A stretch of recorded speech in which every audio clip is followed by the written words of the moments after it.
நம்ம இந்த வாட்டி 3ஆம் போகம் நடப்போகிறோம். எங்கள் தாத்தா இந்த தோட்டத்தை எங்களுக்காக வாங்கியிருக்காரு. சும்மா சாதாரண விஷயமெல்லாம் கிடையாது. இன்றைக்கி தினத்துக்கு நம்ம ஒரு சென்ட் கூட வாங்க முடியாது. அப்போவே 2 ஏக்கர் 15 சென்ட் எங்கள் தாத்தா வாங்கி அப்போ கூட 3ஆம் போகம் நட்டது கிடையாது. ஒரு போகம் கூட ஃபுல்லாக நட்டது கிடையாது. மேட்டு கிணறாக தான் இருந்துச்சு. அப்பாவும் மதுரைக்கு வந்துட்டு வேறு வேலையாக விஷயமா லோட்மேன் விஷயமா போயிட்டார். இந்த விவசாயத்தை பார்க்க யாருமே இல்லை. இப்போ 3வது தலைமுறையாக நாங்கள் வந்து இதை எடுத்து நல்லபடியாக கிணறு வெட்டி கட்டடம் கட்டி எல்லாமே பண்ணோம். கடந்த ஒரு கொரோனாவுக்கு அப்புறம் 2 போகம் நட்டுக்கிட்டு இருந்தேன். இந்த வருஷம் 3ஆம் போகமாக புதுசாக நடுறேன். என்ன காரணம் அப்படின்னா, சாப்பாட்டுக்கு நம்ம வீட்டில் வைக்க நெல்லுக்கு இடம் இல்லை. அப்புறம் நம்ம இயற்கை நம்ம கொடுக்குற நெல்லுக்காரங்கக்கிட்டேயே அரிசி வாங்கி சாப்பிட்டுட்டு இருந்தோம்.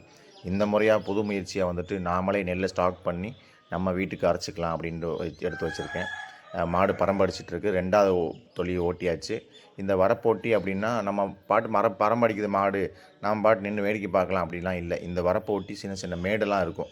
அந்த மேடை எடுத்து விடாட்டி இந்த மேட்டுக்காக தண்ணி ஏறணும் அப்படின்னா நெல் வயலுக்கு நிறைய தண்ணி தேவைப்படும். இந்த டைமில் கொஞ்சம் வறட்சியாக இருக்கும். அதனால் நம்ம இந்த வேலைலாம் கண்டிப்பாக நல்லபடியாக பார்க்கணும். அப்போ தான் இந்த வேலையெல்லாம் நம்ம கண்டிப்பாக பார்த்தா தான் தண்ணியை வந்து மிச்சப்படுத்த முடியும். அதேமாதிரி இந்த பரம்பு ஏன் முன்னாடி நடவு கூட முன்னப்பின்னு இருந்தால் நம்ம பரவாயில்ல. இது நான் ட்ரம் சீடரில் உருட்ட போகிறேன். நாளைக்கு தான் உருட்ட போகிறேன். அடுத்த வீடியோவை கண்டிப்பாக காமிக்கிறேன்.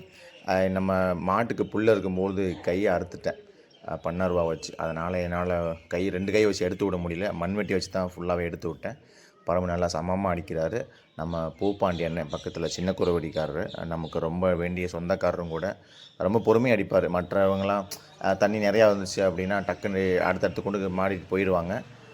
இவர் நம்ம சொல்கிறத காட்டிலும் அவரே அடிச்சிடுவார். எந்த பக்கம் பள்ளம் இருக்குது மேடு இருக்குது அப்படின்னு பார்த்துட்டு.